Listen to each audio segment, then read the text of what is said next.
Party 15 अगस्त 1947 को $1 की value ₹1 के करीब की थी, लेकिन वो वैल्यू 2005 में गिर करके 44 रुपीस की हो गई थी। लेकिन बात करें आज 2022 की, तो आज $1 की वैल्यू लगभग 80 रुपीस के करीब की है। पार्टी अब सवाल ये आता है कि पिछले कुछ सालों में ऐसा क्या हुआ जिसकी वजह से रुपये की वैल्यू 80 गुना तक गिर चुकी है। पार्टी असल में रुपये की वैल्यू कोई इंस्टीट्यूशन या कोई गवर्नमेंट डिसाइड नहीं करती है। रुपये की वैल्यू बेसिकली सप्लाई और डिमांड की वजह से फ्लक्चुएट होती है। दोस्तों, जब इंडियन रुपये की इतनी बुरी हालत को देखते हुए बहुत सारे लोगों ने गवर्नमेंट से सवाल किया कि आखिर रुपये की वैल्यू इतनी ज्यादा तेजी से क्यों गिरती जा रही है, तो गवर्नमेंट ने हाल ही में एक रिपोर्ट पब्लिश की है। उस रिपोर्ट में गवर्नमेंट ने बताया है कि 2018 से पहले तक इंडियन रुपये इतनी ज्यादा तेजी से नहीं गिर रहा था, लेकिन 2018 के बाद कुछ ऐसी बड़ी बड़ी चीजें हुई हैं जिसकी वजह से रुपये की वैल्यू काफी ज्यादा तेजी से गिरने लगी थी। दोस्तों, असल में उस रिपोर्ट में गवर्नमेंट ने बताया है कि 2018 के अंदर यूएस और चाइना के बीच में एक ट्रेड वॉर स्टार्ट हुई थी। उस ट्रेड वॉर के चलते चाइना ने सारे अमेरिकन इंपोर्ट्स पर बहुत ज्यादा टैक्सेस लगा दिए थे और दूसरी तरफ अमेरिका ने भी सारे चाइनीज इंपोर्ट्स पर बहुत ज्यादा टैक्सेस लगा दिए थे और उसका डायरेक्ट इंपैक्ट इंडिया को होने लगा था।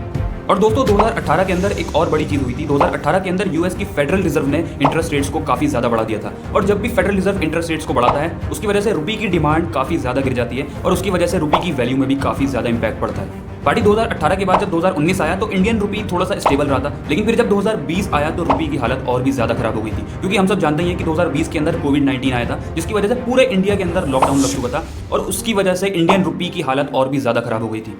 पार्टी 2021 के अंदर इंडियन रुपये की कंडीशन थोड़ी सी इंप्रूव होती हुई दिखी थी, क्योंकि उस टाइम इंडियन इकोनॉमी काफी अच्छी तरीके से रिकवर हो रही थी।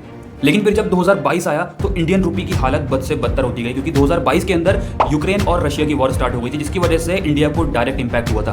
2022 में क्रूड ऑयल के प्राइसेस भी काफी ज्यादा बढ़ चुके हैं। इस वजह से इंडियन रुपये की वैल्यू भी काफी ज्यादा गिरती जा रही है। बात करें सबसे बड़े रीजन की जिसकी वजह से 2022 में इंडियन रुपये की वैल्यू 80 रुपये पर पहुंची है, तो वह है फियर ऑफ रिसेशन। दोस्तों, फियर ऑफ रिसेशन की वजह से यूएस फेडरल रिजर्व लगातार इंटरेस्ट रेट्स को बढ़ाती जा रही है और जैसे कि मैंने आपको बताया कि जब भी फेडरल रिजर्व इंटरेस्ट रेट्स को बढ़ाती है उसकी वजह से इंडियन रुपये की डिमांड काफी ज्यादा गिर जाती है और उसकी वजह से इंडियन रुपये की वैल्यू भी काफी हद तक गिर जाती है।